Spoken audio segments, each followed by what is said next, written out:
Akshaya Patra is not just an organization. Akshaya Patra is a mission.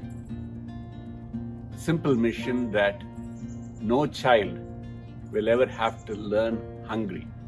No child will ever go to school without food. That is our mission. We owe it to our future, our children. We want to make sure that we feed every child in India in school. That's the mission of Akshaya Patra. As you all know, over the last 18 months, COVID has created a real havoc in India. Children are not going to schools, they're not being educated, and the economy in general has been hit pretty hard, particularly for the poor. There is widespread hunger across entire cross-sections of the society. Akshaya Patra, true to our mission, has really stepped up, and they've really helped reduce the hunger crisis in majority of the states in India. I think all of us should be very proud that Akshaya Patra so far has served 116 million meals to children and adults, families in need, in hospitals and in schools and many public places. We will continue this effort to mitigate hunger in the society and get back to our core mission of serving school children directly when the schools reopen. In the meantime, as we reach out to our children and their families, migrants and the hungry, we need your help in sustaining this effort. Akshaya Patra has grown over the last several years, both in scale and scope. In spite of all this expansion, the organization has remained true to its principles and maintained its values. I've been associated with this organization for the last 2 decades, and I've actually seen the impact that this organization has had on many, many lives that it has touched. Makes me really happy. The vast volunteer network that has grown in the United States, from the eastern seaboard to the west coast, from the Great Plains to the south, that volunteer network is what has enabled the growth of Akshaya Patra over the last several years. I want to sincerely express my gratitude to the youth, the volunteers, the chapter chairs, and all of the well-wishers of Akshaya Patra. You have made our growth possible. On behalf of the trustees of the Akshaya Patra USA and the entire network of Akshaya Patra in India, I want to welcome you all to the Western Regional Gala. The Western Region Gala is the single largest fundraising event for Akshaya Patra. We have come together every year, raising more than 25% of our annual budget at this event. Please open your hearts and wallets as we want to fund this amazing cause. Together, let's all witness the glowing smiles of the Akshaya Patra children. I took over as interim CEO of Akshaya Patra USA in June to help with the growth and transition. In the 3 short months, I have seen the dedication of our employees, our volunteers, and our chapter chairs.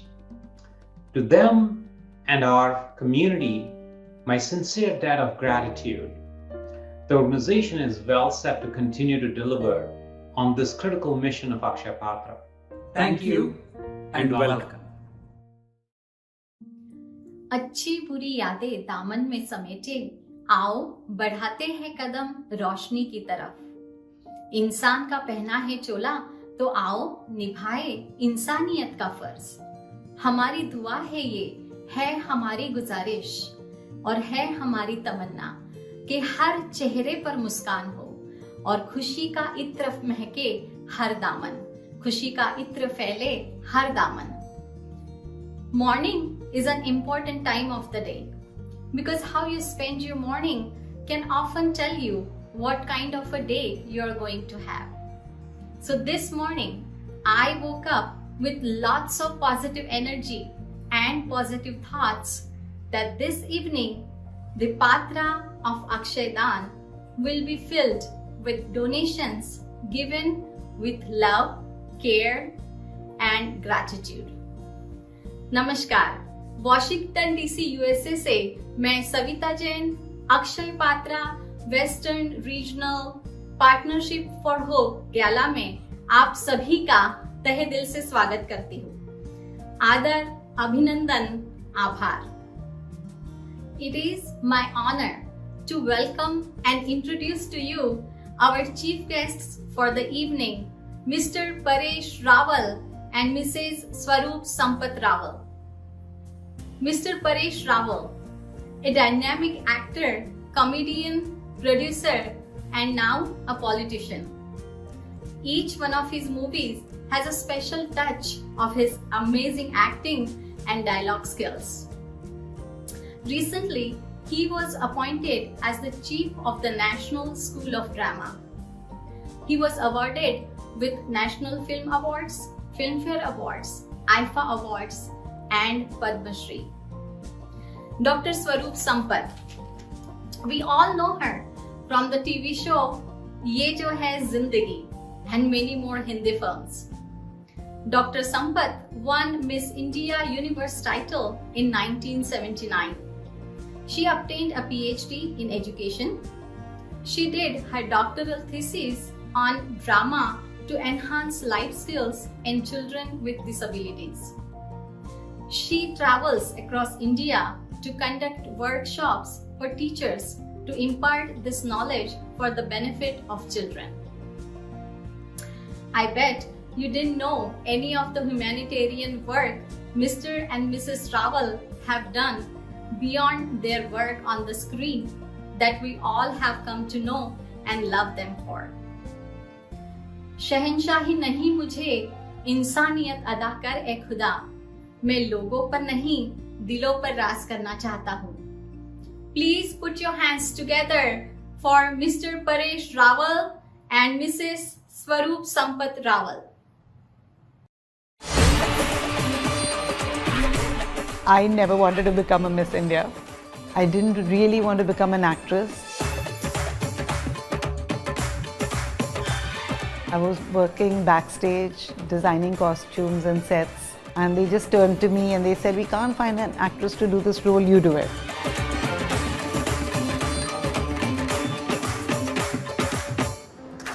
When you're happy and you know it, clap your I want life skill education in all schools, for all children, from all age groups. My PhD was about the role of drama in enhancing life skills in children with specific learning difficulties.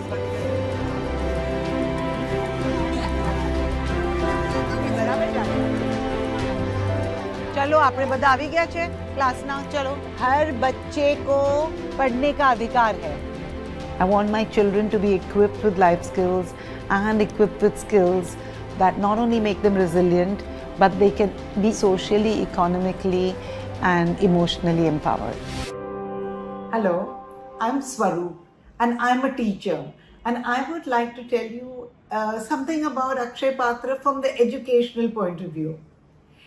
Akshaya Patra supplies the most incredibly nutritive, hot and tasty meals to the children studying in rural India. That is such a great thing, because you know that extra meal that they get is one of the most important meals of the day, and it really helps them to grow strong and healthy. I wonder what we would do without Akshaya Patra. I have an interesting story to tell. I was working in some interior village in Gujarat, and they came to me and they said, "Ben, can you help us to get Akshaya Patra to come here and supply food to our school? Because you know they don't come all the way into the interior." So I picked up the phone and I called up the office, and they were so helpful, and they actually took a longer route to supply food to that village school. Thank you, Akshaya Patra, for the fantastic work that you're doing for the children of India.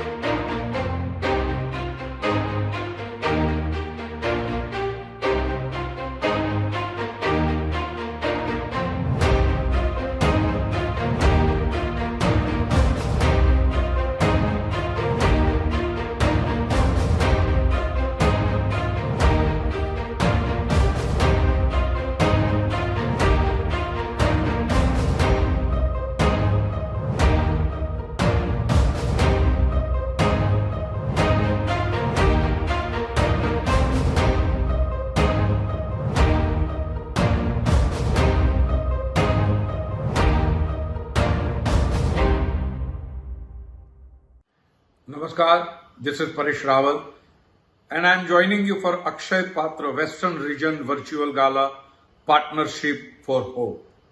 I have been and I am an ardent supporter of Akshaya Patra and known Mr. Deshpande for many years now. Akshaya Patra is doing a commendable job of feeding 1.8 million children every day in India with freshly cooked meals. Every day. In one of my messages to TV Asia on Mother's Day, I had said, when you were a child, a school-going child, mother used to always ask, Beta, did you eat? Just imagine, there are millions of children that do not have such privilege. Today this audience is very well settled, living in comfort or luxury, and we can easily afford to feed those millions of children. And then came COVID, horrible time. But even in such difficult times, Akshaya Patra continued with the effort to serve needy and poor. And last what I hear, Akshaya Patra had served 167 million, I repeat, 167 million food kits, cooked meals and grocery. Thank you mister and Mrs Rawal. संगीत एक ऐसा जादू है जो सिर पर चढ़कर बोलता है। तो आइए पेश है कुछ म्यूजिकल लम्हे जो दिल को सुकून दे जाए और हम सब के भीतर एक विश्वास जगाए और ये सोचने पर मजबूर कर दे कि हम परम सौभाग्यशाली है जो हमारे हाथ यूं उठाकर इस मनुष्य जीवन को सफल बना रहे हैं। भव्य भावना तथा खुले दिल से दान दीजिए। You have the power to create change. Flair 2.0 Carnatic is an experimental project founded by Mr. Mahesh Raghuram to attempt to present Carnatic music in a modern style by mixing them with bass, drum, and electronic dance music. The objective of this project is to present Carnatic music in a way that would appeal to the young and modern audience of today. And it surely did. Many of their compositions went viral on internet. And my personal favorite is Jingle Bells. So please welcome Carnatic 2.0, Mr. Mahesh Raghuram. Hello and welcome to all of you. My name is Mahesh Raghuram and I have the wonderful Shravan Sridhar with me. And together we are called Carnatic 2.0. We are extremely happy to be performing this year as part of the virtual gala of Akshaya Patra. It's the world's largest midday meal program serving nutritious meals to over 1.8 million students every single day. It's great to see these amazing efforts taken by this organization during these extremely tough COVID times. Hope you enjoy our music that we have planned for you today and hope you have a wonderful time listening to all the tunes that we're going to perform for you. Thank you so much. The first tune is something that you'll all recognize, so please do clap along and enjoy yourselves. Thank you.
So the next song that we're going to be performing is actually a really special song for both of us.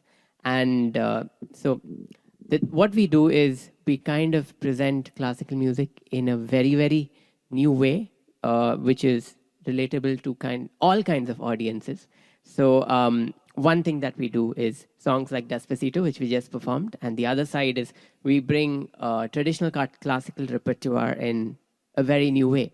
So the next song I'm going to be presenting is called Krishna Ni Begane. It's in a language called Kannada, and it's a song we all love.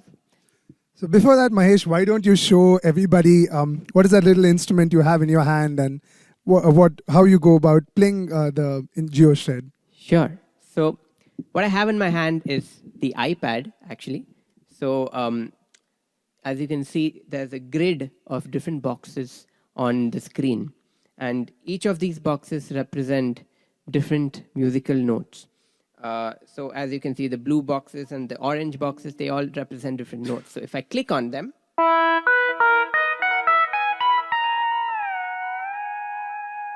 they play different notes. And I'm able to slide across the screen as well. And this sliding functionality gives me the ability to play classical music. So if I were to give a short demo, this is what it would sound like.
ಜಗವನ್ನು ತೋರಿದ ತಾಯಿಗೆ ಬಾಯಲ್ಲಿ ಜಗವನ್ನು ತೋರಿದ ಜಗದೋ ಧಾರಕ ನಮ್ಮ ಉಡುಪಿ ಶ್ರೀಕೃಷ್ಣ ಜಗದೋಧಾರಕ ನಮ್ಮ ಉಡುಪಿ ಶ್ರೀಕೃಷ್ಣ ಕೃಷ್ಣ ನೀ ಬೇಗನೆ ಬಾರೋ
Thank you very much. So the next song that we're going to perform is something that will be extremely familiar to all of you. If you listen to K-pop or if you listen to Bollywood, these collection of songs are sure to make your day. So let's begin.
That was such a melodious performance. Thank you.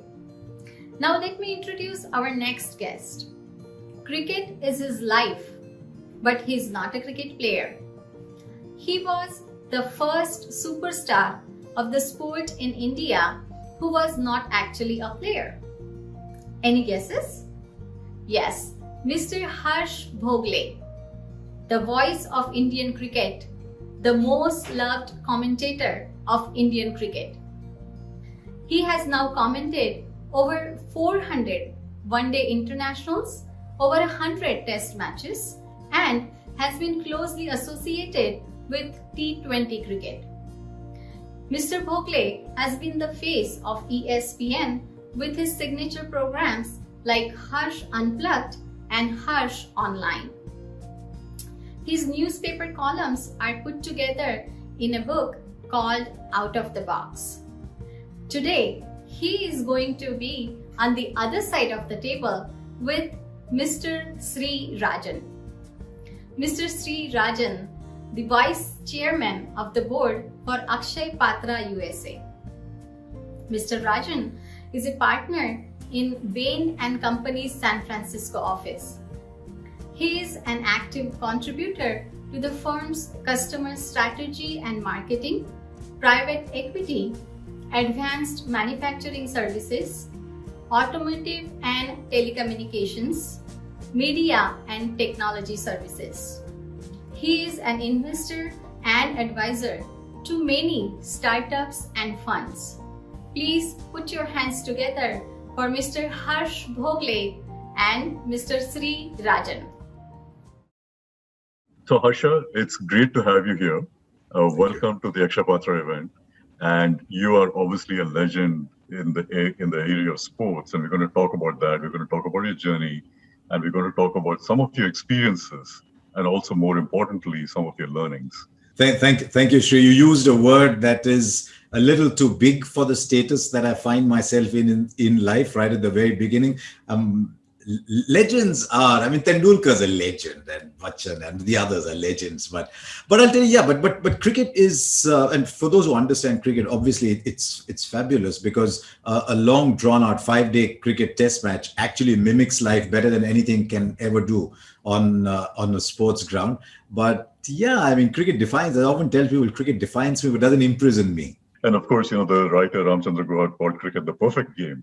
And so there are a lot of people in the audience who might dispute that, but obviously there's a lot for the people who are passionate followers of cricket. Yes. There's nothing better than a game. It doesn't matter if it's a T20 or a 5-day game, right? So, but Harsha, I want to talk about your journey. You've had somewhat of a unique journey. So talk to us a little bit about that journey, about how you were a passionate player of sports and how you got to where you are today. School laid the foundation for many things, for 2 or 3 things especially. One is it allowed me to fall in love with a game that has meant everything to me over the years, but also school that allowed you to play sport, that allowed you to dabble in public speaking. I was the most nervous public speaking person, but you acquired confidence as you went along. The friends that you made, it was wonderful. I'm very, very proud of the school I went to. I thereafter did 5 years of engineering college where I made a lot of friends, but it was a slightly soft engineering course. And I think the course that really defined me was thereafter 2 years at management school at IIM Ahmedabad, which I keep telling people is my test cap. A lot of people tell me, how much cricket have you played? And I said, you know what? I not only passed through the gates of IIM Ahmedabad, but I passed out of the gates successfully as well, which to date is my biggest achievement.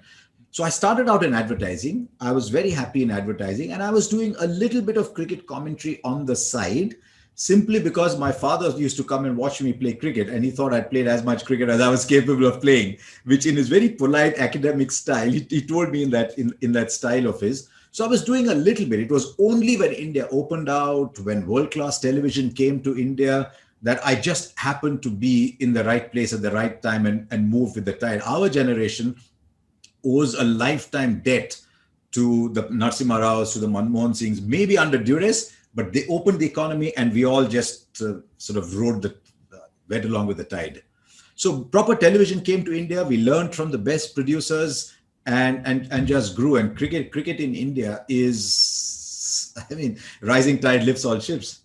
And how did you get into to sports commentary as a profession? So you were doing it on the side, and lots of people do different things on the side. Maybe play a guitar on the side, but they don't become, rock star, right? So how did you actually decide that this was something you wanted to do full time? So in 1989, 90, I said, let me freelance a bit, because one of the advantages of going to a great institute is that you can go back to advertising, because you had that stamp. I'd worked in rediffusion, I could go back. So I started freelancing a little bit. I started writing about the game. I started doing a little bit on BBC World Service. At that time, they didn't have anyone from India. So I was doing a little bit on Australian radio. And I would travel and spend money, and whatever I got, as long as income was greater than expense, that was the money I was making. So it wasn't till television came to India, 94 or thereabouts, that you could think of making it a profession. And so when it came, some of us had done a lot of international radio. So we had to make the move to television, but we were ready. I mean, I still remember the day I was asked to host the live telecast of a cricket match for the first time in 1995. New Zealand are coming to India. ESPN is launching in India. ESPN was launched in 94, got delayed by a year. ESPN is launching in India. They said, you're going to be hosting the telecast. I had never done it before. I did not know what you wear. I did not know that the director spoke in your ear while you were presenting the telecast. I knew nothing. And because I didn't know anything, I wasn't scared. And Harsha, the one thing that really, that's distinctive about you, I remember from the very early days of your commentating, was your deep knowledge of the game, right? I remember, the time it's not in your book, I don't know if you would remember it, but the time we went toe to toe with Australian broadcasters when they were making comments about the Indian cricket team and you pushed back. What I learned about Australia was that they come hard at you. That's the way they play sport. That is the way their society is. But if you come back at them with your point of view and with a firm opinion, then they actually respect you.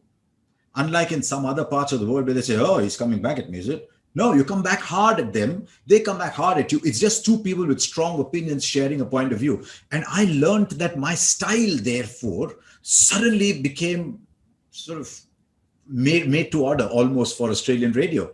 And I was a curiosity. Look, before me, the only Indian voice they had heard was a legendary Indian broadcaster called VM Chakrapani, who was Radio Australia, who was All India Radio newsreader, Radio Australia. He finally migrated, settled there. They didn't know the Indian accent. They didn't know that Indians spoke good English. I would have people stopping me in the streets who didn't recognize me. If I went to buy ice cream, for example, they'd say, I know the voice. They didn't know the face.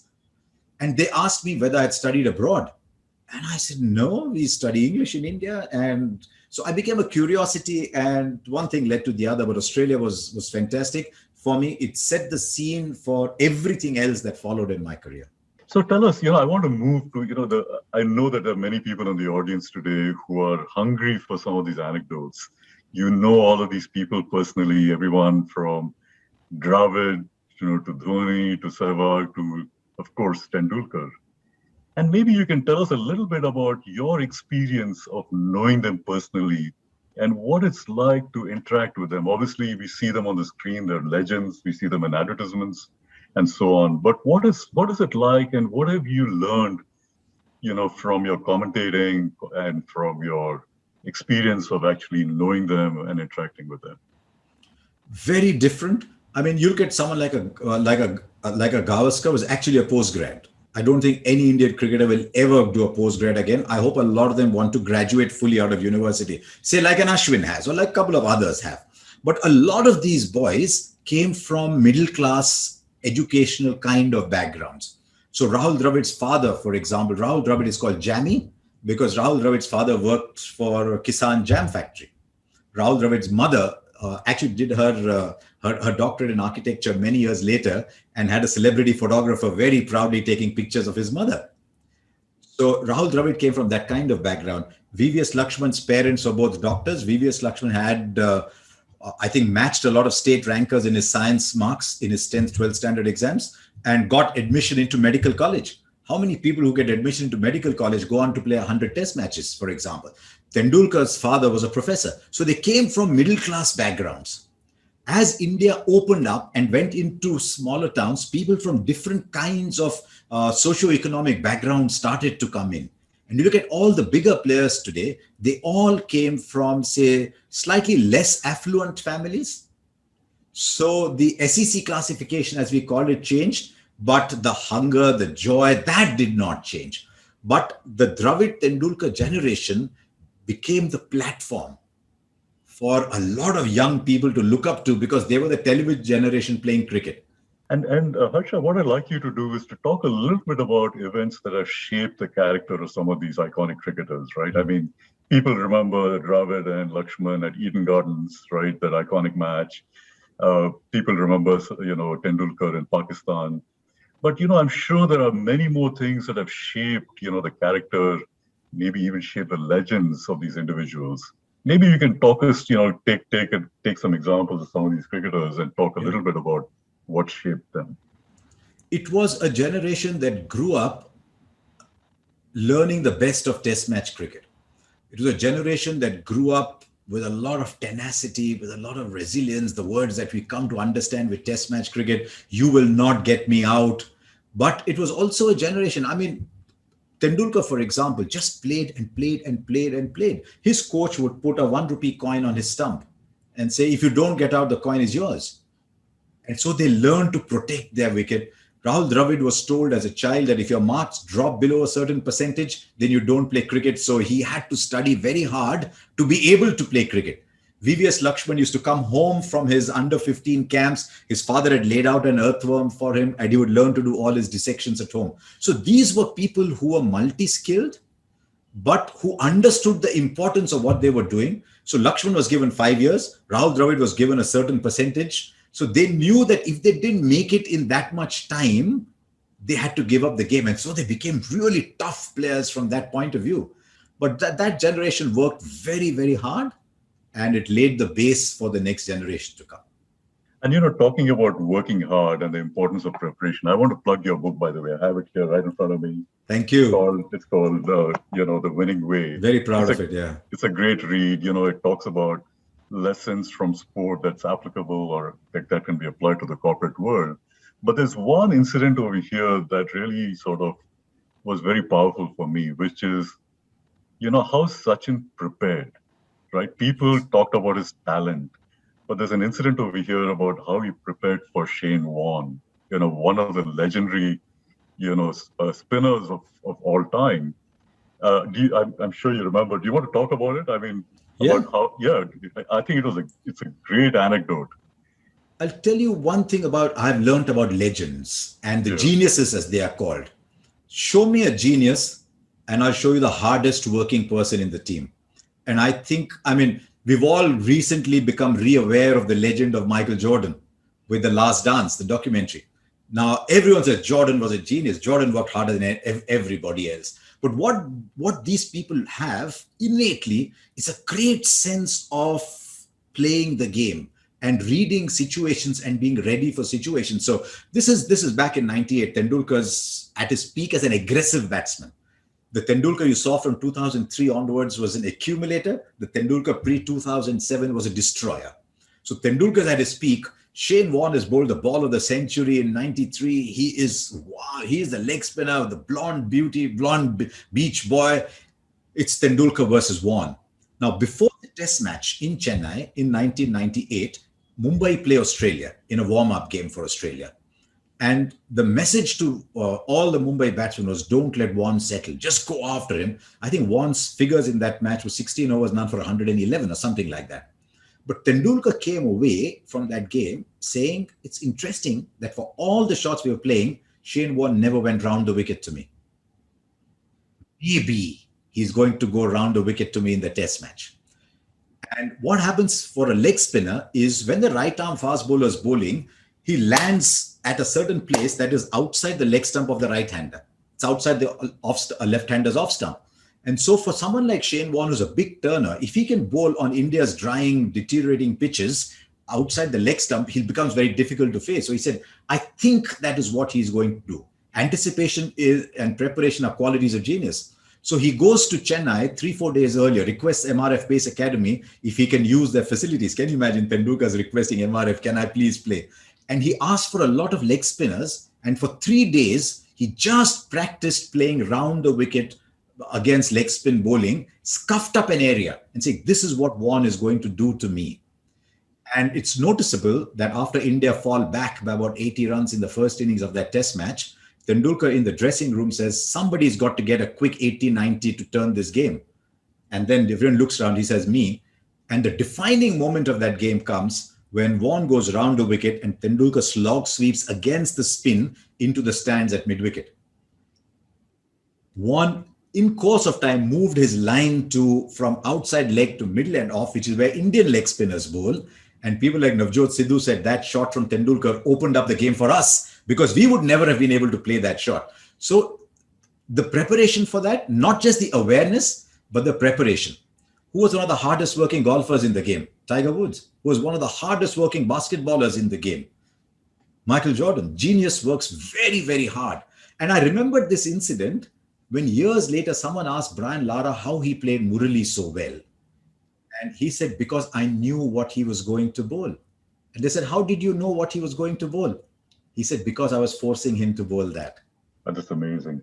Harsha, I want to talk about the next topic I want to talk about is the importance of your mental makeup, the mindset, the mental strength you need to have. And this is not just for sports, but in general, right? And again, there's an incident in your book that talks about the Australian tour of Bangladesh, right? When, the Australian team is really tired. I mean, you don't say this, but they're probably fed up. They want to go home. And they're in a situation. Why don't you talk about it? I mean, why don't you talk about what happened? Yeah. I remember meeting Brett Lee in the corridor of the hotel. And he said, I'm on fumes. My tank is empty. I'm running in on fumes. What had happened was, I think they'd come from South Africa. And this was in March, April, which is the end of the Australian season. So they've played the whole season in Australia. Then they've gone to South Africa. And now they've come to Bangladesh to play 2 test matches. Now, if any one of you has been to Dhaka, if you've been to Kolkata, that's good enough. So the humidity of Bangladesh with the very slow pitches and a completely knackered, tired team. I mean, sports teams are entitled not to want to go somewhere because they're exhausted. Mm-hmm. So Australia are exhausted and Bangladesh actually score 350 on the first day. But the Bangladesh captain says, another 100 runs, we will be safe. And everyone's saying, hang on. You are in a once in a lifetime situation of beating the great Australians on that track, but it hadn't crossed his mind that they could be in a winning position. And the following day, they are 150 for 6, 145 for 6. Australia, a 145 for 6. And Adam Gilchrist says, we've got to figure out a way to win from here. And that is when I learned that the champion sides are always saying, okay, let me accept the situation. And now let me figure out how do I win, because they never lose the focus on winning. But if you're not used to winning, you don't recognize a winning situation. And that is why it's so important to grow in teams that know how to win, because as part of your education, you learn how to win. But by the way, just to close on the anecdote, Harsha, what was the result in that match in Bangladesh? And Australia won because Bangladesh had at least 5 or 6 opportunities to close the match. And I mean, I remember Ian Chappell telling me that the fear of winning is sometimes greater than the fear of losing. Yes. And I understood the whole reason why people choke, why people stumble on the big stage. We're seeing the Olympics now. Why are people stumbling on the big stage? If you haven't been there and you're wide-eyed, are you thinking of pulling off your best? Yeah. So I thought that was a great example. It was one of the big learnings for me in life as well. Harsha, you referenced the Olympics. I want to talk about that. It's now been a few weeks since, Simone Biles dropped out of the gymnastics event. What do you see, right? I'm sure, how do people deal with this? How do they deal with it and how do they come out of it?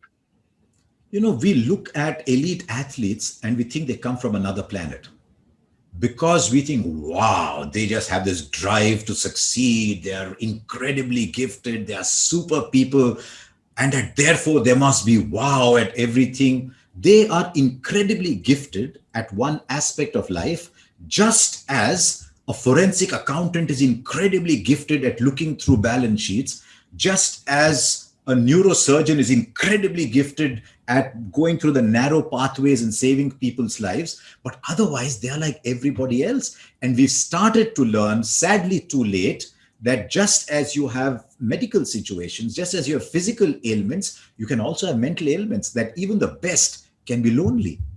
There are no superhumans in the world. So I'm so happy that these things are coming out and the world is accepting of these things. Harsha, we could go on for a few more hours, but thank you so much. This was a wonderful conversation. And thank you for coming and sharing your time with Akshaya Patra. And, the cause is great that we work for, but thank you for contributing to that. And again, we look forward to hosting you again on one of our future events as well. Thank you. Thank you very much. I'm not used to being on this side of the questioning. I'm normally the one asking the questions. So maybe one day I'll talk to you about your career and what Bain does. But since you mentioned Akshaya Patra, it's something I read about a lot. And I think a lot of people merely give lip service to the idea of doing things for the community. But to see people actually doing this for the community, setting up meals, is something that is so beautiful. So more strength. What a lovely name, Akshaya Patra. But more strength, not just to Akshaya Patra, but to all of you who are participating in that. So I wish I could be as rich and generous as you. But thank you again, Harsha. Great to have you. And we look forward to having you back soon. Shri, thank you very much. Thank you.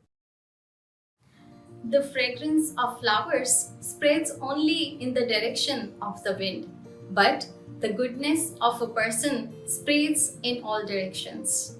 Our next guest, Mr. Rajiv Jain.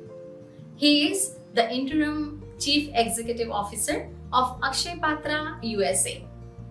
In this new pro bono role, he is going to prepare Akshaya Patra USA for its next phase, where it will provide midday meals to 5 million children across India every day. निस्वार्थ कर्तव्य ही जिनका यश स्तंभ है, अनविरत कार्य ही जिनका सम्मान पत्र है. Please put your hands together for Mr. Rajiv Jain. Thank you for joining us today. Mission of Akshaya Patra is that no child should be deprived of education because of hunger. We are world's largest midday meal program, serving nutritious meal to more than 1.8 million children in India every day. We serve these meals in nearly 20,000 schools across 13 states and 1 union territory. And we have 57 innovative kitchens. With more than 800 custom-built trucks, we deliver the food in what is called the hot chain, where the food is kept fresh at 65 degrees centigrade or above. We employ more than 7,000 men and women in India, and we have served more than 3 billion meals. So with that, let's talk a little bit about what is the impact of Akshaya Patra. And our impact is that wherever the Akshaya Patra start to serve the meal, the enrollment of children in the schools goes up, the retention goes up, the attendance in the schools goes up, because for a lot of these children, this is the only meal they get in 24-hour period. So the kids are more motivated to come to the school. And this is especially true among girls. Otherwise, these girls would work as maid in the houses and would get married at much younger age. And because of these midday meal, what we have found is the dropout rate drops pretty significantly, and the graduation rate of children from the schools, from primary school and middle school particularly, goes up pretty substantially. And all of these things strengthen the social development. And all of this takes only $20. $20 can feed a child for the entire school year. So let me talk a little bit about our journey since the beginning of COVID in March of 2020. As the schools shut down, Akshaya Patra started to look at innovative approaches for pivoting, still continuing to work on our core strength, which is feeding people. As many of you know, India faced migrant labor crisis in the summer of 2020. So Akshaya Patra pivoted and started to provide meal to these migrant workers who were walking hundreds or thousands of miles to go to their villages, to their hometowns. In August, when the schools were supposed to open and the schools did not open, Akshaya Patra pivoted again and started to think about how can we take care of our children. And what we started to do, we created these happiness kits. These kits contain the ration, the educational supply, and the sanitation supplies. And those kids would come to the school, even though the schools were closed, kids would come to the school, we would look at the roster and give them the happiness kit. Later, this happiness kit evolved into now what we call the family happiness kits, because we realized that not only these kids were hungry, but their families were hungry as well.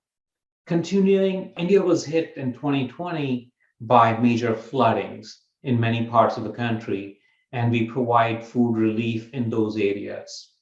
During all this time, we continue to expand and build on our capacity so that during the COVID time, we can serve more and more disadvantaged people, but also as the schools open, we keep our eyes on our goal of serving 5 million children every day by 2025. So we continue to expand our capacity. And when the second wave of COVID hit, with the lockdown being much tighter, we had to move into the second phase of our what we call the food relief effort. At that point of time, not only we were serving disadvantaged people, our children, but we also started to feed frontline workers, policemen, healthcare workers. And also we started to serve at the hospital because patients would come from remote places to the hospitals, but along with them would come their relatives, the immediate family members, and we started to provide meals to them. As the saga continues, we know that just like the rest of the world, India will keep getting hit by multiple waves of COVID. And one of the most effective ways of coming out of it is by reaching herd immunity by vaccination. And there's still a lot of hesitancy, especially among the lower strata of the society about getting vaccinated. And also, if these people were to go get vaccinated, they lose the wages for the day. To battle that, to combat that, we started to work on incentivized vaccination drive, where people come, they get the meal, and they also get the ration kit while they get vaccinated. So we procure the vaccines, and we also work with a healthcare organization in the area to actually administer these vaccines for us. We recently have also added what we call the Shakti kit, and I'll talk about that in a minute. But with all this, we have served, as of August 15, we had served more than 167 million meals. On an average, we are serving more than 1 million meals every day to disadvantaged people all over India, as you can see from this map. I would like to talk a little bit more about the three of the programs that I touched upon. The first one is the Family Happiness Kit, as I've shared with you. Originally, we started with the happiness kits, and these kits evolved into the family happiness kits. I would really urge you to consider donating to Akshaya Patra so that we can continue with these efforts. $5,000 per year can feed 10 families for the entire year. And these kits contain nutrition, ration, educational product, as well as the hygiene product. The next one I want to talk about is the Shakti kit. So these Shakti kits are designed for pregnant and lactating mothers. During the 6-month period, these women have very specific nutrition requirements, and Shakti kit is designed to meet those requirements. And these Shakti kits are delivered to these women in different places, including Anganwadis in India. And $1,000 can feed 67 expecting or new mothers. As I talked earlier about the incentivized vaccination drive, you can help us getting more and more people vaccinated. $10,000 can help 400 people get vaccinated. This includes the cost of vaccine administration, meal, as well as the grocery kit for these people to take it home with them. So I would seriously urge you to consider helping us out by donating. There are many other ways in which you can help Akshaya Patra. Donation is just one of them. You can create your own campaign, or you can donate to one of our existing campaigns. You can join a local chapter and volunteer, help us produce events like this, as well as many other local activities we conduct. We have a very vibrant youth ambassador program where your kids, or if you're a young one, you can join, and we make diyas. We write thank you card to the frontline healthcare workers here in our local communities. You can choose us as your charity of choice on Amazon Smile. I would also encourage you to follow us on social media and help us spread the word. On behalf of 1.8 million children in India, I would like to thank you. Enjoy the rest of the event. Akshaya Patra means the unlimited bowl of abundance and sustenance. We are the driving force to eradicate classroom hunger in India, often providing the only meal a child receives in a day. Beginning in 2000, Akshaya Patra started by serving 1,500 meals to a small group of local schools in Bengaluru, India. Today, the organization boasts world-class, highly efficient kitchens that can cook up to 250,000 hot meals within 6 hours. Akshaya Patra has brought together some of the best engineers to ensure that hot food is available in the required quantities to serve a large number of children to address this problem of child hunger in school. ಪಕ್ಕದ ಮನೆಯವರೊಬ್ಬರು ಇಲ್ಲಿ ಅಕ್ಷಯ ಪತ್ರ ಕೆಲಸ ಮಾಡ್ತಿದ್ರು. ಅವರು ಇಲ್ಲಿ ಹೇಳ್ತಿದ್ರು, ಮಕ್ಕಳಿಗೆ ನಾವು ಊಟ ಕೊಡ್ತೇವೆ, ಅದು ಸಹ ಗೌರ್ಮೆಂಟ್ ಸ್ಕೂಲ್ ಮಕ್ಕಳು ತುಂಬ ಇದ್ದಾರೆ, ಬಡ ಮಕ್ಕಳು, ಅವರಿಗೆ ಊಟ ಕೊಡ್ತೇವೆ. ಆವಾಗ ನಂಗೆ ಅನ್ನಿಸಿತ್ತು, ನಾನು ಅದಕ್ಕೆ ಸೇರಬೇಕು, ನಾನು ಆ ಮಕ್ಕಳಿಗೋಸ್ಕರ ಸ್ವಲ್ಪ ನನ್ನದು ಸ್ವಲ್ಪ ಸೇವೆ ಮಾಡಬೇಕಂತ ಅನ್ನಿಸಿತ್ತು, ಅದಕ್ಕೆ ಸೇರಿಕೊಂಡೆ. ಅದರಿಂದ ನನಗೆ ತುಂಬ ಹೆಮ್ಮೆ ಇದೆ. We source local produce and transport hot, nutritious meals in custom-designed vans. ನಾವು ಪ್ರತಿಯೊಂದು ಮಕ್ಕಳಿಗೂ ಸರಿಯಾದ ಸಮಯಕ್ಕೆ ಊಟ ತಲುಪಿಸಿದರೆ ಮಕ್ಕಳು ಮನೆಗೆ ಹೋಗದಂತೆ ನಮ್ಮ ಬಿಸಿ ಊಟನೇ ಊಟ ಮಾಡಿ ವಿದ್ಯಾಭ್ಯಾಸ ಇಲ್ಲೇ ಮಾಡಲಿಕ್ಕೆ ಅನುಕೂಲ ಆಗ್ತೈತೆ. ಊಟ ಮಾಡಿ ಅವ್ರ ಶಿಕ್ಷಣವನ್ನು ಪಡಲಿಕ್ಕೆ ಅನುಕೂಲ ಆಗ್ತೈತೆ. ಅದೊಂದು ಗುರಿ ನಮಗೆ. कुछ ना कुछ आता रहता है, जैसे सोमवार को यानी मंडे को कुछ ना अलग, जैसे दाल सब्जी रोटी, कोई बार वो येलो कलर की रोटी वो बहुत अच्छी लगती है, उसमें अजवाइन. It remains the mission for Akshaya Patra that no child in India shall be deprived of education because of hunger. Akshay पात्र संस्थान बीते 18 वर्षों से देश के बचपन को पोषक आहार देने का असाधारण सेवा का है, अतुलनीय समर्पण का है. ये हमारे उन संस्कारों का विस्तार है जो हजारों वर्ष की महान परंपरा ने हमें सौंपे हैं. Anybody who is fighting against hunger, anybody who is providing food to the hungry is doing something very noble. People often don't give because nobody they respect asks them. They don't think they can make a difference, and they don't see the results. What you see with this program is the opposite. If from 2000 it's going from feeding 1,500 meals per day to 1.8 million meals. That is 1,000% increase, and it is really making a difference. Here's an organization where if you gave just $20, that's enough to feed a child and keep them in school for a whole year.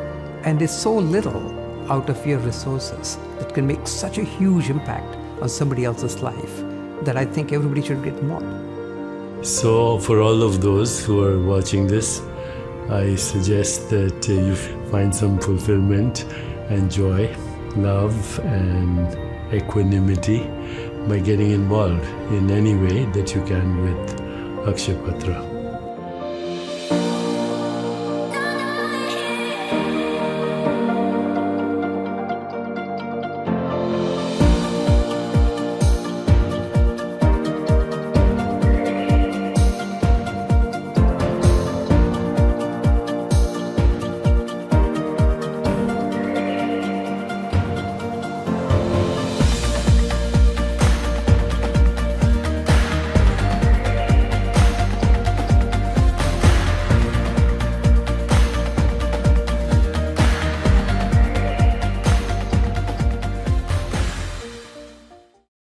ऐसे charity गालाज में एक बात बड़ी मजेदार होती है, panel पे बैठे हुए सब लोग आपसे कहते हैं कि चेक बुक निकालिए और डोनेशन दीजिए।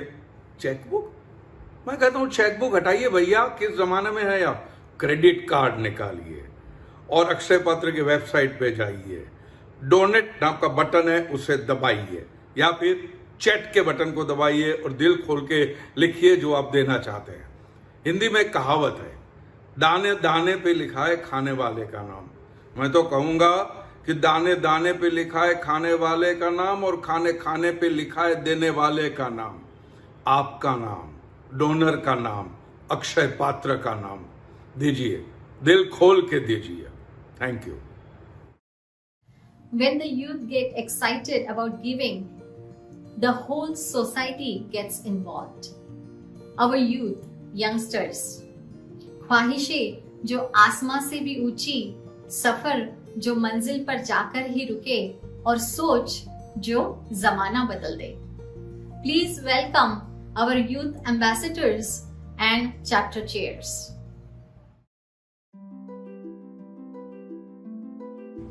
Hope for millions of kids in India can be as little as not having to choose between food on the table or an education. Akshaya Patra's vision is that no child should be deprived of education because of hunger. The Colorado Akshaya Patra chapter strives to bring hope to kids in India through small acts that come together to make an immense impact. Small things such as planning fundraising events assimilate into providing resources to bring hope to kids through the means of meals. Even though we just recently started this chapter, we were able to collect a total of $14,000 from our generous donors and from our Katoris for a Cause event. On top of that, we were able to spread awareness about the Akshaya Patra Foundation. The money gathered through these events translates to food for children who endure the affliction of never knowing where their next meal will come from. Our efforts allow these children to be given more opportunities and hope of a brighter future. We are the Akshay Patra Phoenix Youth, and we would like to tell you what we hope for. I hope for a world that nurtures the dreams of children everywhere. I hope every child is able to fulfill their dreams and have the resources to do so. I hope that no child goes hungry and that they have the opportunity to get an education. I hope that every child struggling will someday get a chance for a better life. I hope that every child is able to fulfill their dreams by being able to get a good education. I hope we can stop global warming before it is too late. I hope that COVID ends from the entire world so kids are able to go back to school again. I hope that every child has equal opportunity and a chance to succeed. I hope that everyone gets the most basic needs like food, education, shelter, clothing. I'm hopeful for trying to end so I can go swimming. I wish for world peace and all countries having friendly relationships with each other, bringing terrorism and war to an end. I hope that this pandemic ends soon so everyone can go back to living their lives normally. I hope no child goes hungry and thirsty so that they can all learn. I hope that every child has the opportunity to attend school and get the education they need. What I hope for is that every kid receives good quality education and gets to fulfill their dream. Akshay Patra rocks! Akshay Patra talks!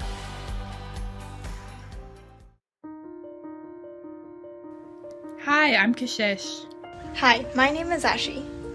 Hi, I'm Gautam. Hi, my name is Kitki, and we are the head youth ambassadors of the San Diego chapter of Akshay Patra.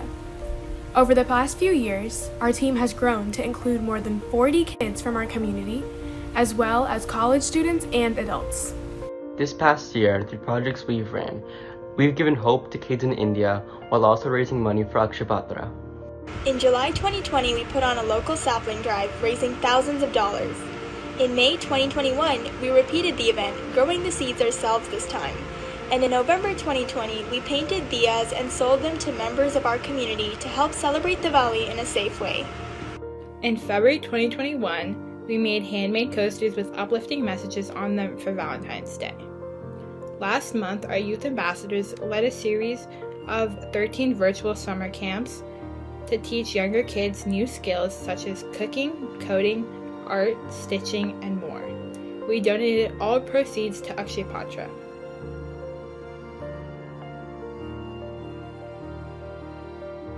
During the pandemic, it became difficult for Akshaya Patra to continue its efforts with the same fervor as before. Yet Akshaya Patra still manages to provide meals to children across India every single day. A testament to the passion of the volunteers and the power of the organization as a whole. Whether it's through bake sales, gardening, or making cards for frontline workers during the pandemic, Akshaya Patra and its chapters ensure that the message of never giving up hope is spread to everyone across the world. My personal mission of hope is to spread kindness and compassion to everyone. 5 years back, I started a sapling drive initiative. Since then, we have expanded to 3 different locations in the Bay Area, along with 20 plus volunteers. I hope to make a difference in the world by bringing awareness of the Akshaya Patra message. I also hope to bring together a community like we did through the walkathon and raise funds for Akshaya Patra. Combining our efforts, together we can not only provide food for children, but also inspire hope in these children as well. All together hoping for a better future through a better education. I hope to participate in many events to help spread the Akshaya Patra message because I believe we are doing a great thing by helping get food to children in India. I'm proud to be part of the Akshaya Patra Youth Ambassador team. This year, I hope to start tutoring in subjects like yoga, math, and coding. I hope that every child in India is well fed and educated, which drives me to work for Akshaya Patra. During the times of COVID, people have been stressed and isolated. We have been able to provide a way for them to connect with nature and de-stress. Another thing that I've been doing is I've been giving sessions to people in other chapters so they can replicate this in their own communities. Thank you for supporting us, and I hope you continue supporting us in the future.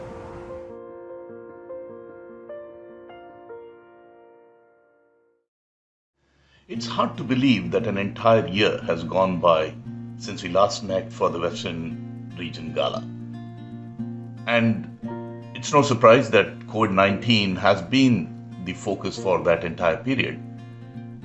And when COVID first hit, we all wondered what next for Akshaya Patra because our entire focus was on schools. It's incredibly heartening to see what Akshaya Patra has been able to do in not just addressing the needs of the children that are now out of school, but also that of families and that of migrant workers and society at large. I have always hoped to see India as a prosperous nation with ample opportunities for all its citizens. Unfortunately, many live below poverty line. I'm proud to be the chair of LA chapter of an organization that has strived to address through its midday meal program. Seeing the transformation that Akshaya Patra brings to millions of children through nutrition motivates me to raise awareness and funds to reach many more such children. I hope that more people and youth are able to connect with the Phoenix chapter and also appreciate the work which our youth are doing. I hope that all children in India get better opportunities for their future, which begins with nutritious food and good education. The enthusiasm and energy of youth volunteers and all the people associated with Akshaya Patra motivates me to support Akshaya Patra. I have always thought that hunger is something that should be put out like fire. And if there is one thing in this world that we need to eradicate, it is hunger. And I am happy and proud to be part of Akshaya Patra, which is doing a noble service of feeding nearly 2 million school children every single day in India. We are privileged and honored to have been associated with Akshaya Patra for the last 5+ years and have been growing this community together with a fantastic team of some other co-chairs, volunteers, parents, and of course the youth ambassadors. Hi, this is Sonali, and I'm the youth coordinator for Akshaya Patra San Diego chapter. 5 years back, we started with just 3 kids in our community, and today we are a team of talented, motivated, and skilled youth ambassadors of more than 45 kids. These kids have done beautiful projects, innovative projects like Diwali Diya projects, Valentine Day coaster projects, sapling drive, and virtual summer camps, building, raising, helping the communities and kids in US and as well as in India. I'm super grateful and blessed to be part of Akshaya Patra. Come join us in this noble cause and help spread the community and help the kids back in India. Thank you. Thank Namaskar. you. Madhuban खुशबू देता है, सागर सावन देता है, जीना उसका जीना है, जो औरों को जीवन देता है, मधुबन खुशबू देता है। खूबसूरत है वो आंखें जो दूसरों के गम में आंसू बहा दे, खूबसूरत है वो लब जिन पे दूसरों के लिए दुआ आ जाए, और खूबसूरत है वो हाथ जो मुश्किल के वक्त किसी का सहारा बने। सद्भावना के साथ खुले दिल से दान दीजिए। Whatever you give with a big heart comes back to you as a blessing. चलिए इसी श्रृंखला में मिलते हैं हमारे अगले गेस्ट से, mister Niren Chaudhary, mister Raghuram and Mr. Sivaram. Mr. Niren Chaudhary was named Chief Executive Officer of Panera in May 2019. He served Krispy Kreme Donuts as a Chief Operating Officer and President of the International Division. Prior to that, he spent 23 years at Yum Brands in a number of positions. Mr. Raghuram, Chief Executive Officer of VMware.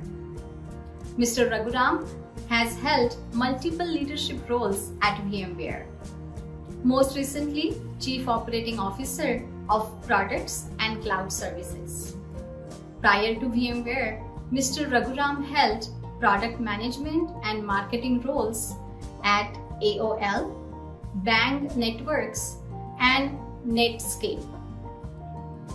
Mr. Sivaram, Chairman of the Board for Akshaya Patra USA.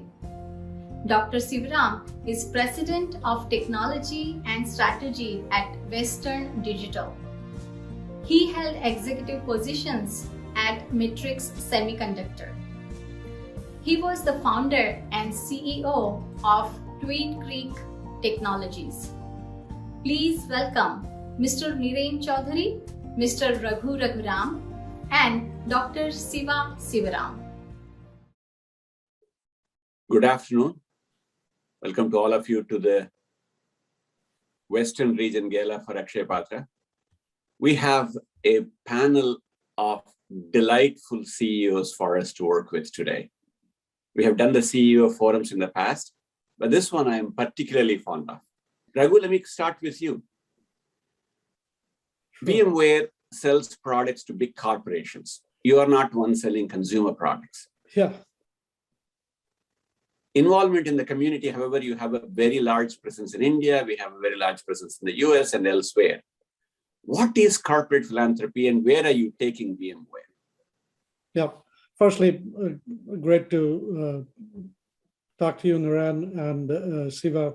And secondly, thank you for inviting me to this panel, especially to support the great work that Akshaya Patra does.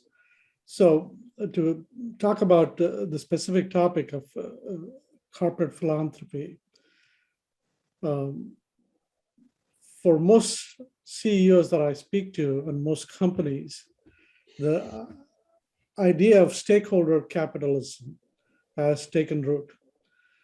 We all recognize that the company's purpose is not just about investors and employees and customers, but increasingly about serving the communities that we live in and supporting society's most urgent needs. And so that's, I would say, is something that's taken root certainly at VMware, but of course, amongst our peer companies as well. At VMware, the approach we have taken is twofold. Firstly, instead of treating this as a side activity, the core of our corporate agenda is something that we call our ESG, or environmental, social, governance goals that we have established over the next decade. Specifically, we call it ESG 2030. and the social is a big part of that.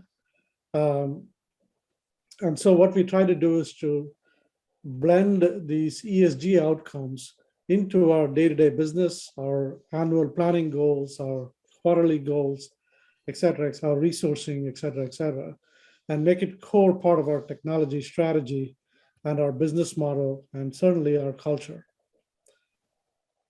Secondly, what we do is our approach to philanthropy is more employee-oriented. We call it citizen philanthropy. Our fundamental thesis is philanthropy works best when the folks that are engaged in it really resonate with the causes that are near and dear to their heart.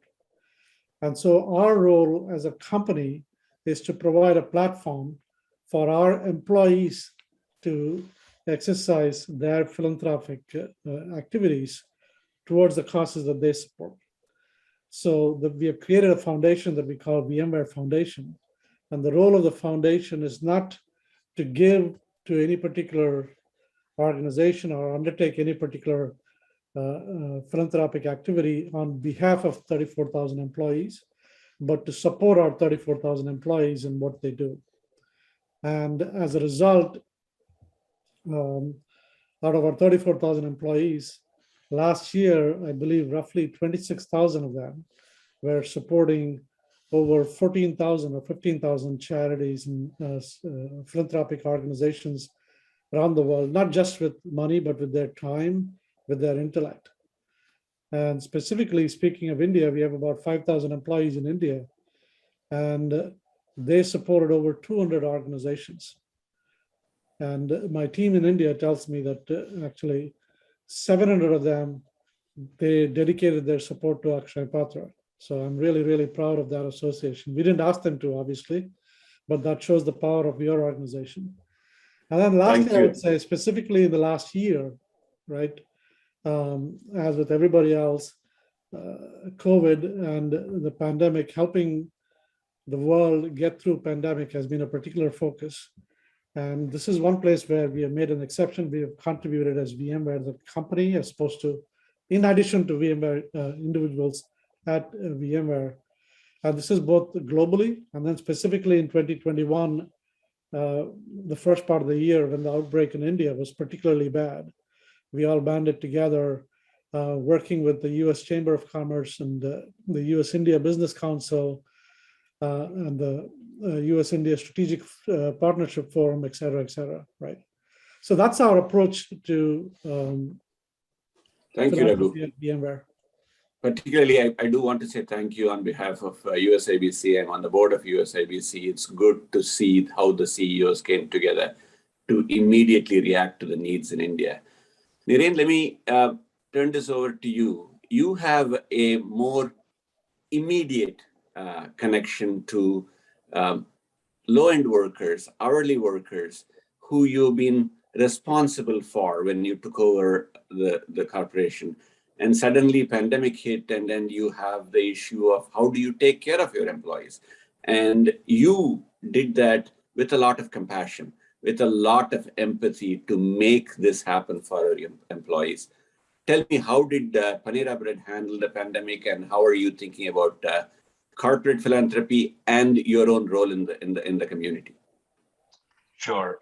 Siva, it's great to see you, and Raghu, a real pleasure to be on the stage with you. I guess on the Zoom call with you.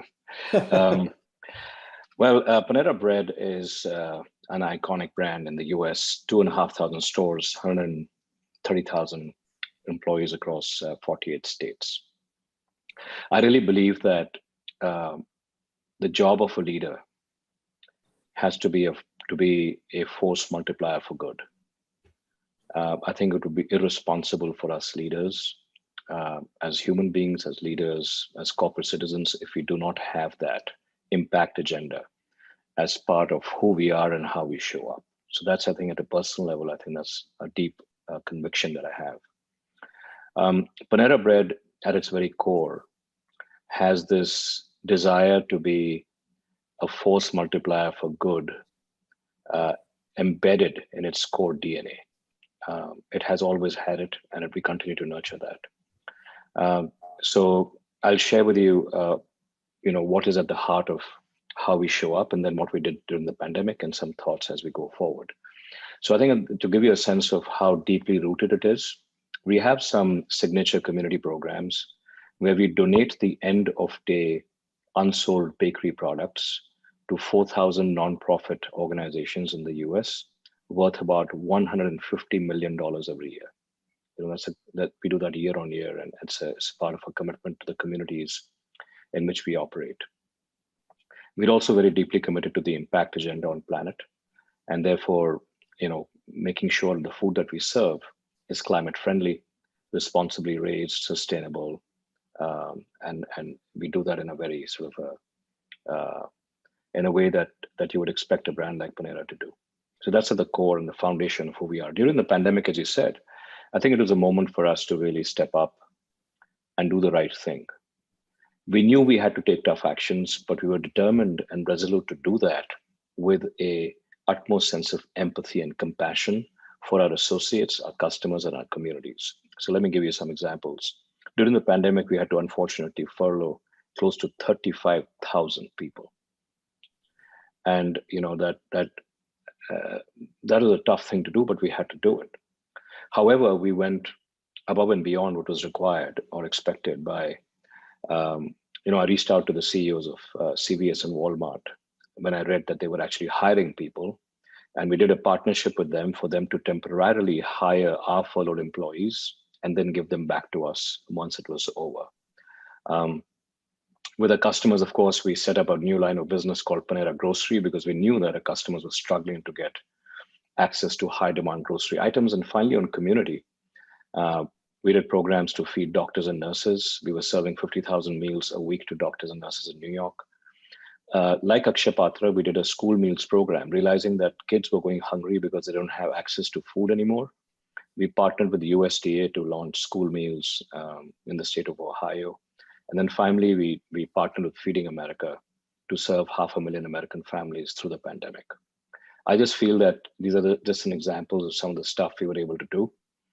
It's never enough, but I think doing something is better than just thinking about it, is my conviction. And as we look ahead, I think there are two areas where we definitely want to lead at Panera Bread in the way in which we show up and how our compassion or impact agenda shows up. And those two areas is one is diversity and inclusion, where I really believe that at Panera Bread, we want to be a reflection of the world that we wish to see inside Panera. Inclusive, compassionate, respectful, embracing of all kinds of differences. We're very committed to that. And the second is that we want to make a dramatic impact on climate change. I feel it would be irresponsible for any company, any leader in today's world who doesn't have climate change as part of how they wish to impact the community and planet more broadly. Niren, thank you. I want to bring this then back to you two leaders personally. So Raghu, we were just talking about the role of the leaders in the community. VMware, of course, is selling to large corporations that's virtualized machines and software. An average man does not relate to it. An average man cannot understand the products. A man on the street cannot know, obviously, what VMware does. On the other hand, you as a person have been very closely involved with the community. How do you bridge that gap? How do you show that your own empathy to both personally? What is it that motivates you? What turns you on? What is it that makes you give back to the society? While VMware does a lot of business with large corporations, we also help a lot of nonprofits. And one such example, for example, is the American Red Cross, where we very quickly help them get going as they set up shop in a new disaster area, for example. So VMware's appeal is not just enterprises, but also nonprofits. Speaking of me personally, growing up in India, you realize the enormous difference in life outcomes that education enables for everybody. So right from the get-go, education, especially early childhood education, had been a significant area of interest for me. Because if what you realize growing up is if you're able to get the benefit of the good education, you've truly won the lottery of life. In fact, all of us on this call and in the audience presumably won the lottery of life. And so that's something that has always stuck with me. And so I've done whatever I always look to do whatever I can in terms of early childhood education, across all stages, where I can help. I think that's a cause that's near and dear to me. The second, and this is, I'm sure we'll be talking more about Akshaya Patra later, is hunger and education are highly interrelated. And so the cause of eliminating hunger is in fact a contributing factor to increasing the success people can have with education. So these are two causes that really appeal to me, and I try to do my part. Niren, let me come to you. I know this is an extremely personal issue, and you have addressed this in public in the past. Your life in the last years have been shaped by your personal tragedies. You are giving back to the community in memory of your daughters and their impact on you. Can you talk a little bit more as to what giving back to society or the impact that you think you can make to the community?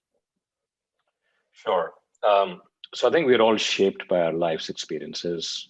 And like many of us, I've had my share of losses. I think the two biggest losses that I experienced as a father was the loss of two of my daughters.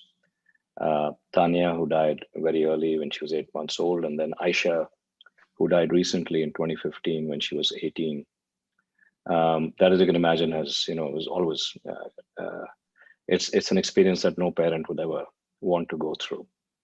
However, I think I have tried to embrace my pain and see how I can convert my pain into purpose. My daughter used to say, if you can't change your own life, there is always someone else's. And I feel that my healing will come in part from my being able to be there for other people and making a difference in the lives of those around me. So I think it's, you're right, it's deeply personal. And I think just a little bit about my daughter, Aisha. She's probably the person who inspires me the most because of the way in which she embraced her reality. Even though she knew she had a terminal illness, she knew she had only 5 years to live. It was the way in which she embraced it, and she virtually lit up the skies in the short life that she had, that I seek a lot of inspiration. And what I learned from her most of all were three things. One is to have courage in the face of adversity by focusing on what you have control over and not what's happening to you. The second is to always view life through the lens of gratitude. And if we do that, even in the middle of all kinds of difficulties, we can see miracles happening around us all the time. And the third is the true joy really happens in the act of giving to others. So I think this courage and gratitude and giving is what has shaped me. And I leverage and I go back to those lessons and reflections frequently, as I did even during the pandemic. I get strength from whenever I'm sort of feeling beaten up. I go back to, okay, how can I focus on what I can control? How can I still have a sense of gratitude despite these overwhelming problems that I have? Who can I give to? How can I make a difference? So a lot of that passion and energy, I'm grateful that I have a company like Panera Bread and my associates and my franchise partners and also my owners who allow us to show up in a way recognizing the importance of having an impact agenda. And finally, I think one area of my personal involvement is close to heart around what impacted Aisha. So Aisha lost her life because she couldn't find a bone marrow donor, and therefore she died. And therefore I have partnered with one of the world's largest bone marrow donors. Company is called DKMS. It's a US-based organization, dkms.org. And I would request all the listeners, if they feel moved by what I have said, to go there and register as a potential bone marrow donor. You'll be on their database, and you never know, you might end up saving the life of one Aisha in the future. So that's what I'm personally involved with at the moment. Thank you. And that's personal and moving. And as parents, we wish nobody has to go through. And thank you for having the courage to share that through us. I want to bring it back to Akshaya Patra today, Raghu. Akshaya Patra, as you know, has this single mission: no child should go to school hungry. It's about as clean, as well said a mission as we can ask for. And during the pandemic, we have served over 160 million meals in the last 16 months. Yeah, that's The unbelievable. cost is relatable. Children in India, when they go hungry, you've seen this personally, I have seen this personally. What does Akshaya Patra mean to you? What do you tell people when you say we are talking about Akshaya Patra? Yeah, what you just said, the simplicity of the purpose and the clarity of the purpose is, to me, it just jumps out. And like I was talking about when you were asking about the causes that I relate to, hunger and education are deeply interrelated, and having a young child have to make this tough trade-off, which is really a trade-off between the present and the future, if you think about it, right? It's an impossible position. And the fact that Akshaya Patra is attacking this with such vigor and purpose it's a fantastic mission in my eyes. And that's what I tell people. And the second aspect of it is the scale at which you're doing it. You just rattled off some numbers. You said 160 million, is that? Man, that's amazing. I'm sure Niren can relate to that given his business. I think to be able to do it in scale in normal times is impressive. To be able to do it in scale during the last 18 months is it's amazing to me. It's awe-inspiring to me. And then this third aspect I would say is having spoken to some of your folks, some of the Akshaya Patra folks, the technology involved, and to be able to do it in a distributed fashion at scale as a technologist, I relate to, right? So all of these things coming together makes, I think, in my opinion, Akshaya Patra a very unique organization and very successful. And the transparency, I mean, you publish your finances on your website, and the effectiveness is also something to be applauded. Thank you, Raghu.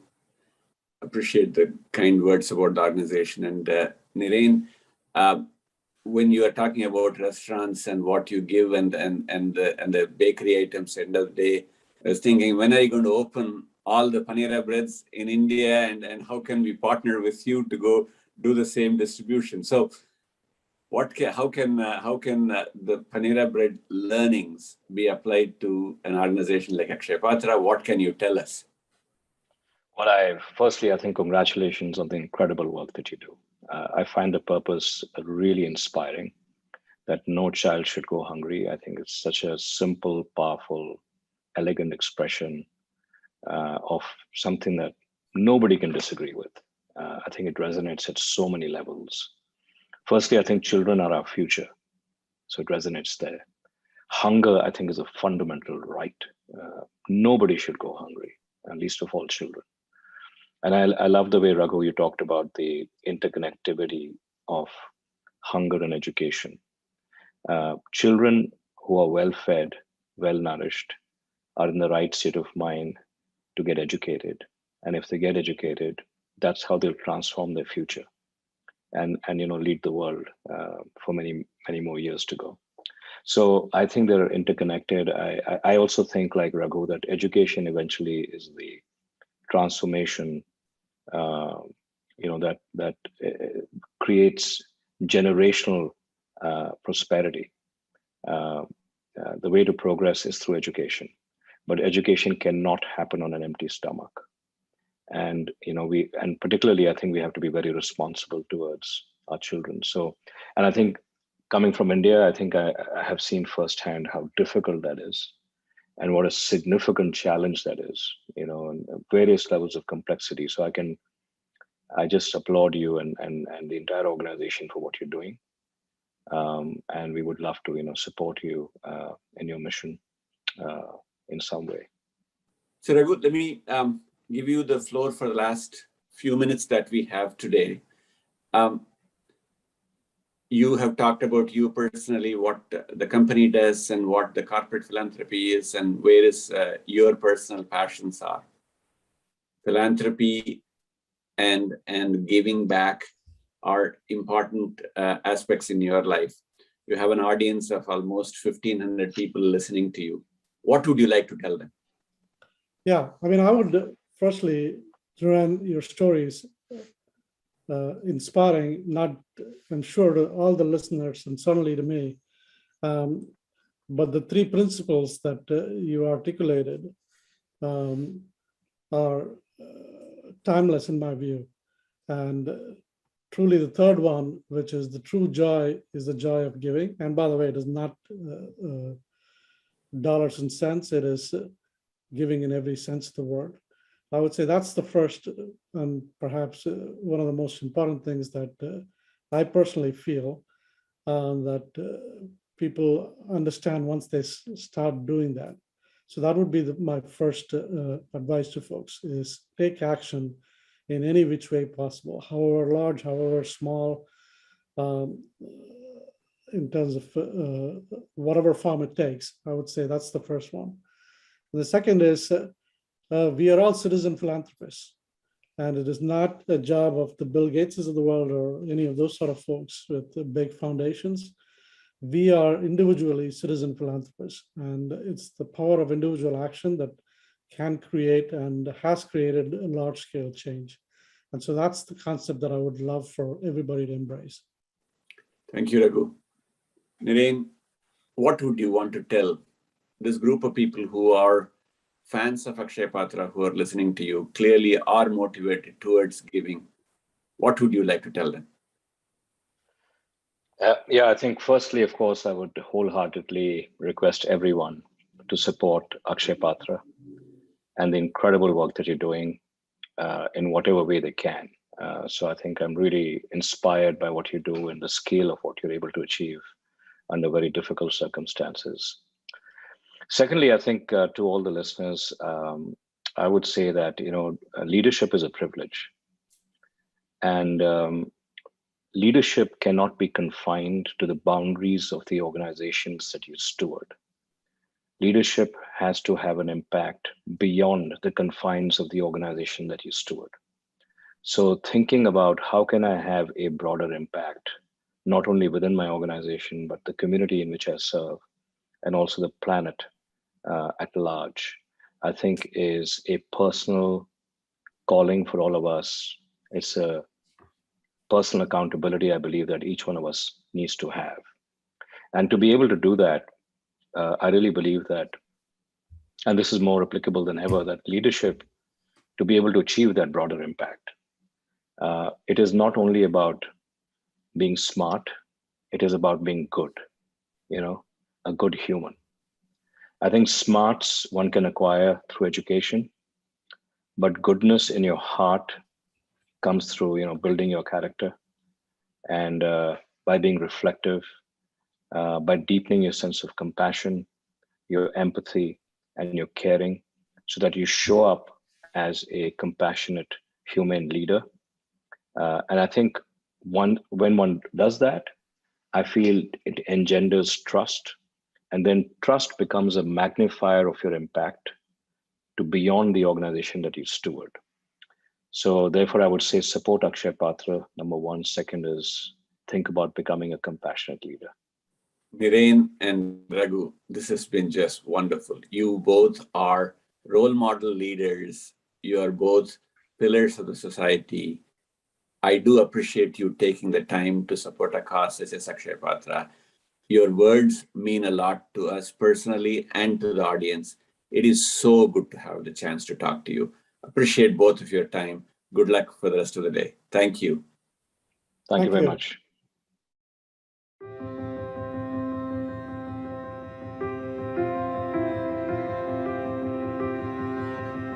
माझे नाव समीक्षा शांताराम गडेकर. मी आता 5वी मध्ये शिकते. मला शाळेत अभ्यास करायला आवडतं. मित्रमैत्रिणींसोबत खेळायला आवडतं. मुलगी मोठी होत असताना मला निरनिराळ्या प्रकारच्या अडचणी येत असतात आणि त्यांच्या आहारामध्ये सुद्धा वाढ होत असते. त्यानंतर आम्हालाही त्यांना आहार पुरवता येत नाही असं प्रॉब्लेम होत असतो. MDM सुरू होण्यापूर्वी मुलीला सांभाळायचं, तिला खायला द्यायचं, ती आजारी झाल्यानंतर तिला हॉस्पिटलमध्ये न्यायचं असं मला सामोरं जावं लागायचं. मी ते MDMचं जेवण येते ते 3 वर्षापासून खाते. मला खिचडी, छोले, डाळ आणि भात आवडतं. माझ्या आवडीचं जेवण असलं तर मी 3 वेळा पण घेते. आता ती उपवाशी राहत नाही. लहान असताना ती जेवण करायचीच नाही. आता MDM जेवण देत असल्यामुळे ती भरपूर आहार करत असते. मला खूप खुशी होते जेवण आल्यावर. MDM अजून माझ्या मुलीला मिळणाऱ्या जेवणपासून तिला वेळेवर अभ्यास करते, जेवण करते व मैत्रिणींमध्ये खेळायला जाते. दुसऱ्याही मुलांना खूप त्याचा फायदा व्हावे. कोविडच्या काळामध्ये अक्षय पात्राकडून आम्हाला तांदूळ मिळाले, आटा भेटला आणि घरामध्ये लागणारं साहित्य, जेवणाचं डाळ मिळाली, भाजीचे पदार्थ असे शाळेकडून आम्हाला मिळालं कोविडच्या वेळेमध्ये. MDM जेवण येतं त्याने मला खूप आनंद होतं आणि ते जेवल्यानंतर मी अभ्यासाला पण मला आवडतं. हे देणगीदार आणि हे अक्षय पत्राच्या टीमला माझा मनापासून नमस्कार आणि त्यांनी असंच कार्य करत राहावे आणि अजूनही शाळेकडे जाऊन सर्व शाळांना मदत करावे अशी माझी इच्छा आहे.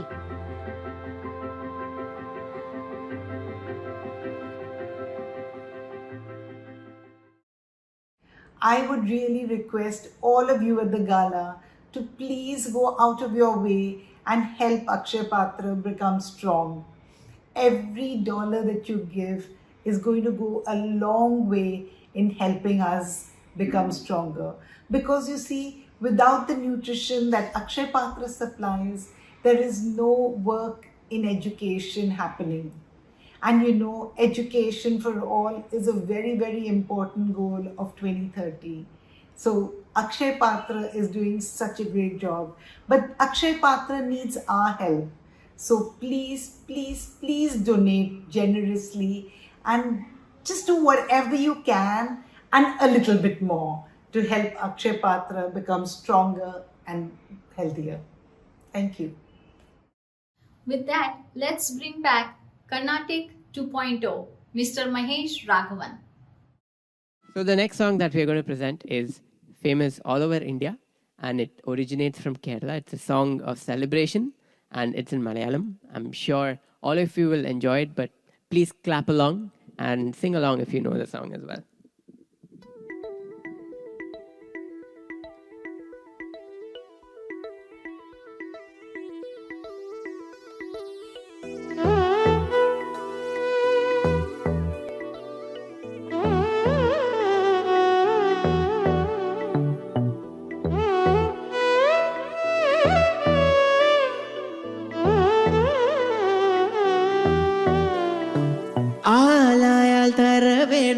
അടുത്തോരമ്പലം വേണം, ആലിന്നു ചേർന്നൊരു കുലവും വേണം.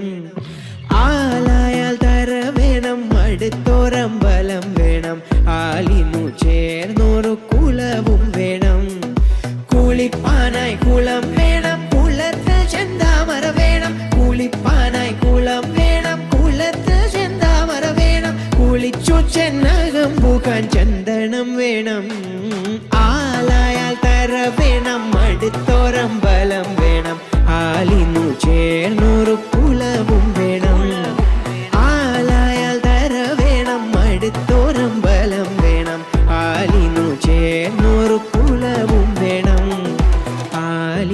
ചേർന്നൊരു കുളവും വേണം.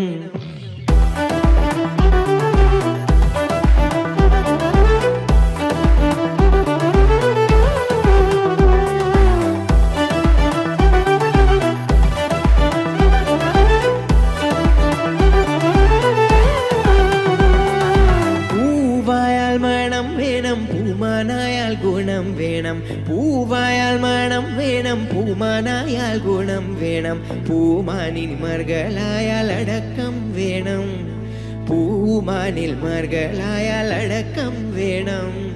നാടായാൽ റിബൺ വേണം, അരികെ മന്ത്രിമാർ വേണം, നാടായാൽ റിബൺ വേണം, അരികെ മന്ത്രിമാർ വേണം, നാടിന്നു ഗുണമുള്ള പ്രജകൾ വേണം. ആലായാൽ തര വേണം, അടുത്തോരം ബലം വേണം, ആലിനു ചേർന്നൊരു കുളവും വേണം. ആലായാൽ തര വേണം, അടുത്തോരം ബലം വേണം, ആലിനു ചേർന്നൊരു തര വേണം. ആലായാൽ തര വേണം, ആലായാൽ തര വേണം, ആലായാൽ തര വേണം, ആലായാൽ തര വേണം, അടുത്തോരം ബലം വേണം, ആലിനു ചേർന്നൊരു കുളവും വേണം. ആലായാൽ തര വേണം, അടുത്തോരം ബലം വേണം, ആലിനു ചേർന്നൊരു കുളവും വേണം. Hope you all enjoyed that one. And the next song that we're going to present is all about TV and movies. And we're pretty sure that you will enjoy this.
We're sure so many of you recognized those tunes. And we've come to the last and final songs or group of songs. And these are songs that we are sure you all recognize. And thank you so much once again for being such a fantastic audience. You guys are definitely going to love these songs. So clap along, sing along, and have fun. Let's go.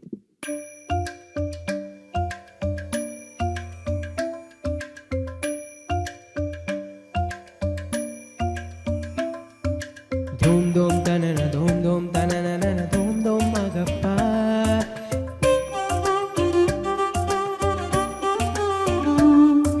Tagarda dum tanana, dhira na na na na na na na.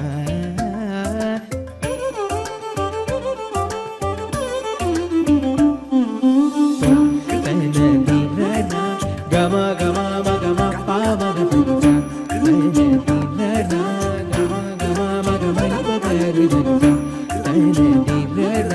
Gama gama magama pa magappa. Nini bama pagari nini bama pagari gama pa magama gama pa magama gama pa magama gama pa magama mapani magama gama pa magama gama pa sagama gama pa magama nini bama pa gari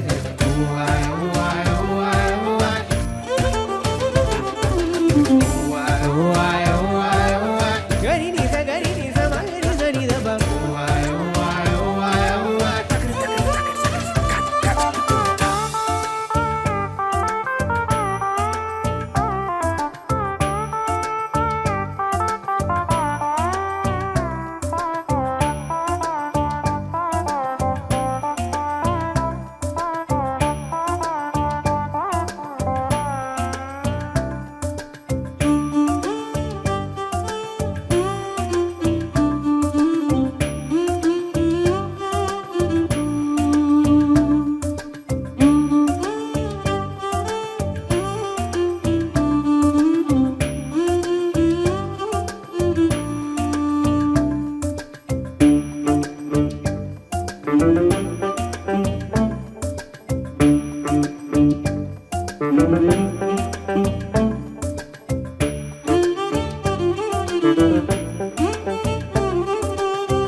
Nini sa sa sa nini sa sa sa sa ni sa ga ni sa ga ra ni sa ga ni sa ni da ba ri sa ni da ba ma ni ba ma ga ni sa ga ma pa ma pa ba ni ni ba pa ba ma pa sa ni da ba ba ma pa ni ni ba ma pa ni ni ba ma pa sa ni da ba ma ni ba ma ga ri sa ni sa ga ma pa ni sa ni ba ma ga ri sa la la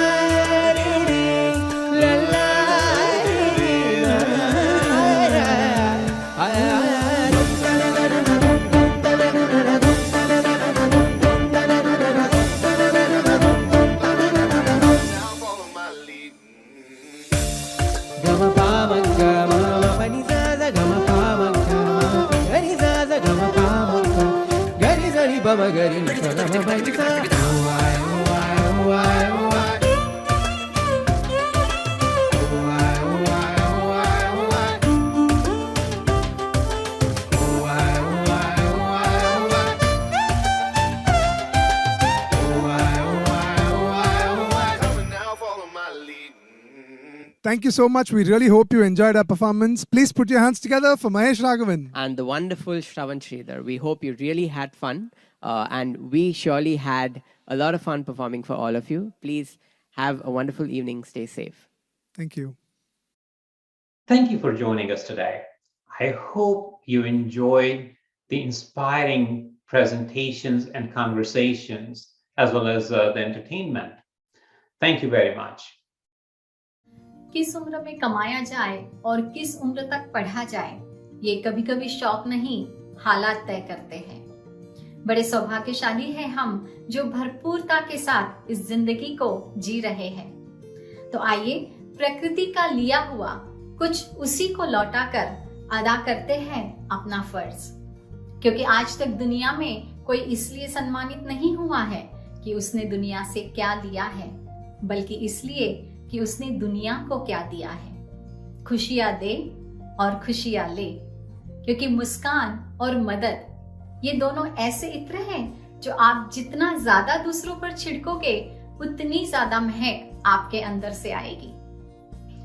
कल बीत चुका है और कल अभी आया नहीं, हमारे हाथ में केवल आज है। तो चलिए शुरुआत करते हैं आज से, अभी से। Please donate. किसी की मुस्कुराहटों पे हो निसार, किसी का हो सके तो दर्द ले उधार, किसी के वास्ते हो तेरे दिल में प्यार। जीना इसी का नाम है, जीना इसी का नाम है। नमस्कार।